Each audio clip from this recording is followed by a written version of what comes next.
So there are a lot of people who have a healthy amount of money in their 401ks. Some have only a small amount, say 50,000 saved, but some have a very large amount, say 2 million. Either way, someone could have moved money around in a way where they would have received exceptional returns before and during the pandemic. The average 401k plan has many options of where a person can put their money.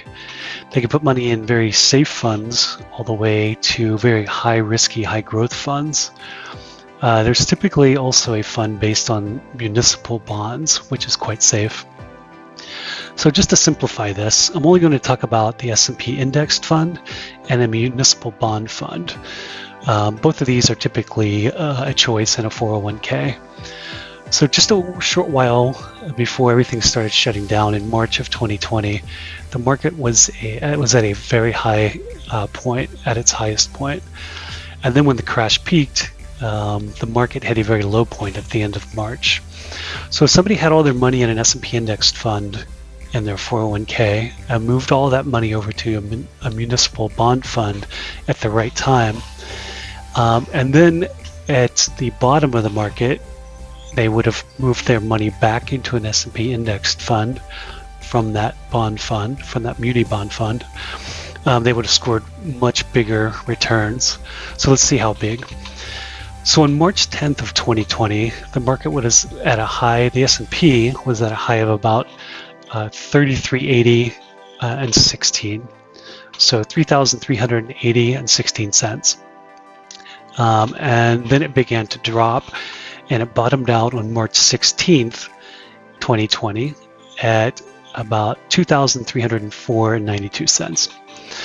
And that's a loss of about 1,075.24 points or dollars, which translates to about a 32% loss of value.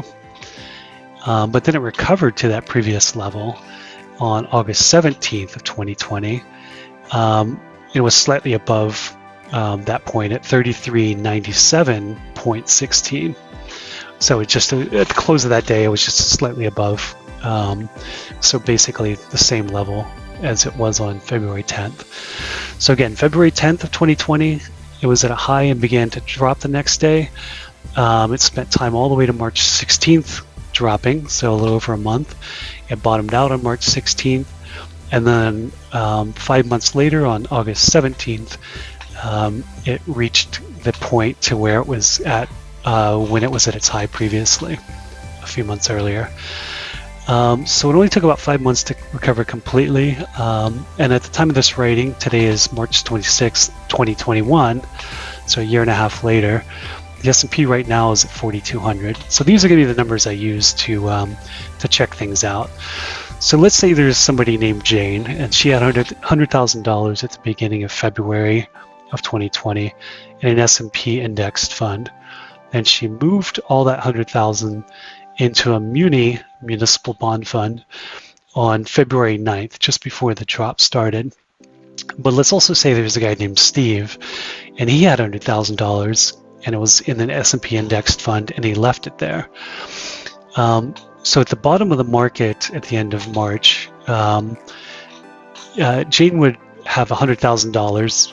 There may be minor increase or decrease based on how the bond markets fluctuate, but they barely do. So let's just assume she still had $100,000. But with that 32% drop, Steve, who left his money in the S&P 500, his $100,000 would have gone down to 78,000. So that hurts if it's your retirement fund and you're going to be counting on that. But things are going to be recovering. So let's see what happens in the hypothetical cases. So let's say Jane moves her $100,000 that's in the muni fund back into the S&P indexed fund on March 16th at the bottom of the market. And of course, Steve still has his money there, so he does nothing.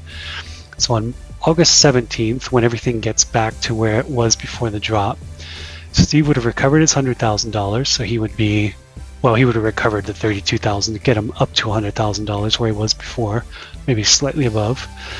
And Jane would have turned her $100,000 that she pulled out at the peak and put back in at the low.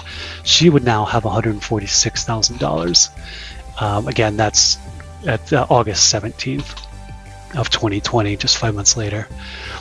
But now at this point, a year and a half later, looking at the market, which is at 4,200, Jane would have $182,000 when she started out with $100,000, and Steve would only have $124,000 where he started out at $100,000, and of course it dropped and then came back and then went a little bit above where it had been. But now let's think about it this way. Let's say somebody has $600,000 in their 401k at that point, at the market high back in February of 2020, and they did the same thing as Jane and they got an 82% return. Their $600,000 would actually be $1.092 million, so $1,092,000, and that's in a year and a half. So this kind of thing happens fairly often, maybe every 10 years or so. It's what happened in the 2008 financial crisis that was brought on by mortgage defaults. And even before that, there have been various cycles where this happens to some degree. And if you can predict when the next one will occur and you have a healthy 401k, also you have to have perfect timing like Hypothetical Jane had. You could be a millionaire too. So keep your eyes open.